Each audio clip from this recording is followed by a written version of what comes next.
Okay. గచ్చిబౌలిలో Ponguleti కొడుకు Raghava కంపెనీపై case నమోదు. 4 రోజులుగా వార్త బయటికి పొక్కకుండా అడ్డుపడుతున్న ప్రభుత్వ పెద్దలు.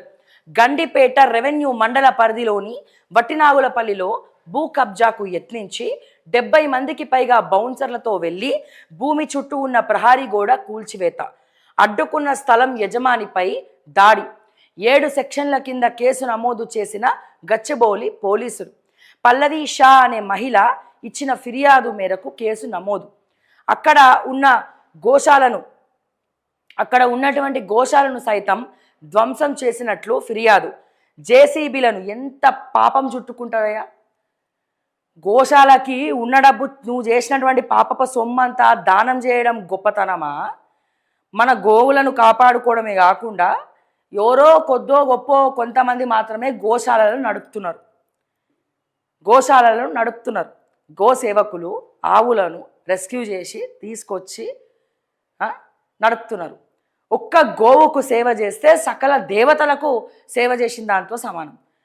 నువ్వు ₹1 గోశాలలకు ఇచ్చిన పుణ్యాన్ని ఉందో లేదో నువ్వు బాపత్వ సోపత్వ నాకు తెలియదు, కానీ ఉన్న గోశాలను కూడా ధ్వంసం చేద్దాం అనుకుంటున్నావు.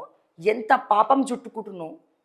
ప్రతి దానికి మూల్యం చెల్లించుకోక తప్పదు. పొంగులేటి శ్రీనివాస్ రెడ్డి గారు ప్రతి దానికి కూడా మూల్యం చెల్లించుకోక తప్పదు. ఓకే.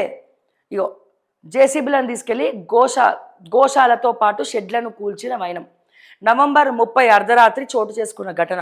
పొంగులేటికి చెందిన రాఘవ కన్స్ట్రక్షన్స్తో పాటు మరో 5గురిపై కేసు నమోదు చేసినటువంటి గచ్చిబౌలి పోలీసులు. ఇది పరిస్థితి. మరి వీళ్ళని రెవెన్యూ శాఖ నుంచి పొంగులేటిని తొలగిస్తారా?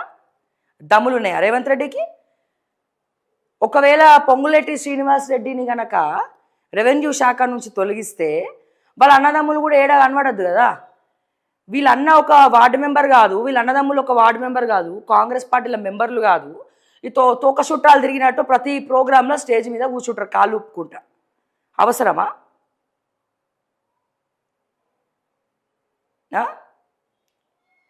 ఉందంట కదా, మస్తు కోపం ఉందంట కదా నా మీద.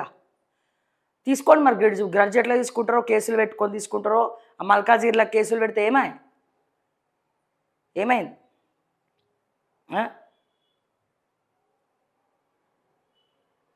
చెప్పాలా రేవంత్ రెడ్డి గారు?